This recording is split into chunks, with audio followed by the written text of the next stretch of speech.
Pimp, pimp, pimp. Hooray! Pimp, pimp, pimp. Hey everyone, Getter the Great here, and it's time for a review of the latest Kendrick Lamar project, EP, whatever you want to call it, Untitled, Unmastered. Kendrick Lamar is a Compton, California MC who in 2012 really broke into the mainstream with his record Good Kid, Mad City. This album was incredibly conceptual. It was able to balance complexity with accessible songs. It was able to get a lot of radio play, but critics were also impressed by this record. Just a few years later, he released the album To Pimp a Butterfly, an album that was able to fuse other genres with hip-hop such as jazz, soul, and funk. While this album didn't tell a story like Good Kid, Mad City did, it was also very conceptual. It was able to tie all these socially conscious themes together into a coherent package. Now, just barely a year later, he's back with a new project, Untitled, Unmastered. Many who see the nondescript album cover and the tracks that have no titles may come to the conclusion that this is just a compilation of throwaway tracks from the To Pimp a Butterfly sessions. To an extent, that's kind of right. Yes, many of the tracks here were recorded during the To Pimp a Butterfly sessions. These songs are anything but throwaways. Kendrick was able to take all these songs that are essentially B-sides and put them together and let them flow in a way that lets them stand out on their own, in a way that gives them their own unique identity. The title is meant to be taken literally. I mean, these songs really are unmastered, and while the beats are really good, they have kind of a flat quality to them. Not all the vocal hooks ring out all that great, but Kendrick doesn't lack on the content on this project. He brings incredible flows, good storytelling, and some nice subject matter. Altogether, these tracks have a similar vibe to Pimp a Butterfly, but they aren't as dense sonically. I find a lot of the songs on this album to have a toxic, dark vibe. Take, for example, the first track, Untitled 1. This song has an incredibly 90s sounding beat. There are some very nice piano splashes across the track. Kendrick comes in with a completely ferocious flow on this song. In the lyrics of this song, he paints an image of a society that's falling apart. He's essentially trying to picture what Judgment Day would look like. He's talking about planes falling out of the sky, the foundation of buildings cracking, all the oceans are drying up. This is the first of a few songs on this project that have a hint of religious imagery in them, which is really no stranger to Kendrick Lamar's music. The song Untitled 2 didn't sit with me very well the first few times I heard it. I essentially thought that the off-key singing on this track was kind of a turn-off, with Kendrick essentially singing all these lines like, I got jigaboo, I'm going crazy. In a way, I think these vocal inflections somewhat remind me of something that Old Dirty Bastard would have done. This song also has a very ominous beat with pianos plinkering in the background, and Kendrick gives us a more modern, kind of typical rap flow than he normally does. The first half of this track is essentially Kendrick just singing in this very woozy vocal style. Then the latter half of this song, he drops this verse where he starts off somewhat restrained and he works his way up to the point where he's yelling and his vocal inflection is almost high-pitched. Also, I kind of caught wind of a line in this song where he says, your career can't be over if it never starts. I'm wondering if he's throwing shade at Jay Electronica on this line. Not all tracks on this album have dark and gloomy beats. For example, Untitled 3 has a very light and dreamy beat. Many people that follow Kendrick may know this song from his performance on The Colbert Report. And this song might be one of my favorites on this entire project. In the lyrics, Kendrick is giving you different perspectives of different races.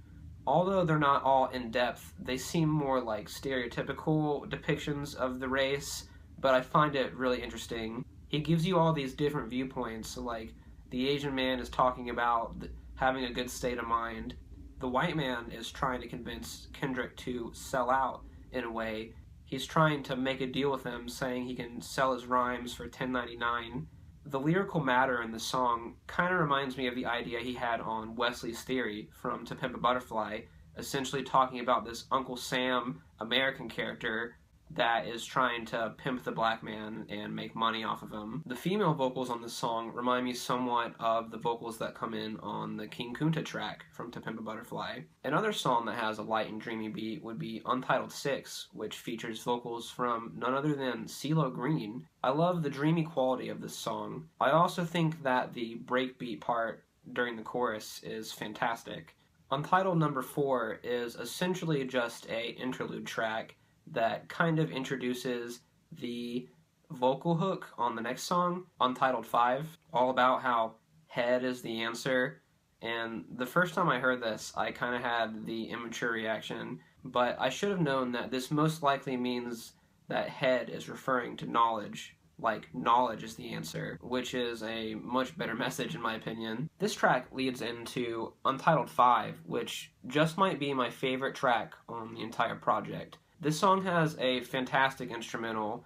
I really love the crashing cymbals on this track, and the bass line that I think is played by Thundercat. It's really complex and gives this song a off-the-wall kind of feel. The first half of this track consists of vocals from Anna Wise, who has made appearances on other Kendrick Lamar projects, and she repeats that head is the answer hook from the last track. Eventually, this transitions into the last half of the song, where Kendrick gives us one of his most angry performances ever. Lyrically, this song seems about someone that was once very religious, but turned their back on that life and is now into criminal activities. He comes in with this line where he says he used to go to church to talk to God, but now these hollow tips is all that he's got. Untitled 7 is the longest track on the project, but it's essentially just 3 parts, all formed into one longer track. The first part of this song has a trap-influenced beat with some really warped synth sounds, and Kendrick keeps going over these lines like, so-and-so won't get you as high as this,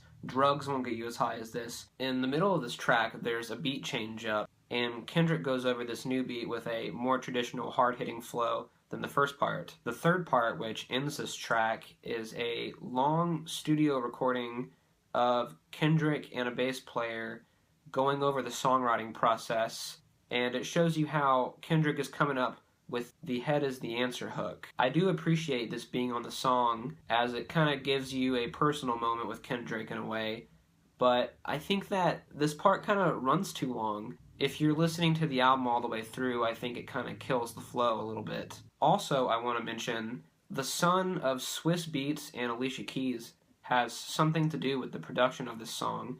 I don't know if he produced the entirety of it, but I know he had something to do with the production of the song. So if he really produced this whole song, and he's only 5 years old, then more power to you, man. The 8th and final track off this album, and likely my least favorite, is Untitled 8. This song is funk-influenced and features some futuristic synth noises. And on this song, Kendrick is talking about blue faces, referring to the blue faces on New American Money. While there's nothing inherently wrong about this song, I'm just not a fan of the blue faces hook, and I don't really get anything out of the lyrics on this one. For the most part, I think that this is a really solid compilation of B-sides. Not many artists have throwaway songs that are this good.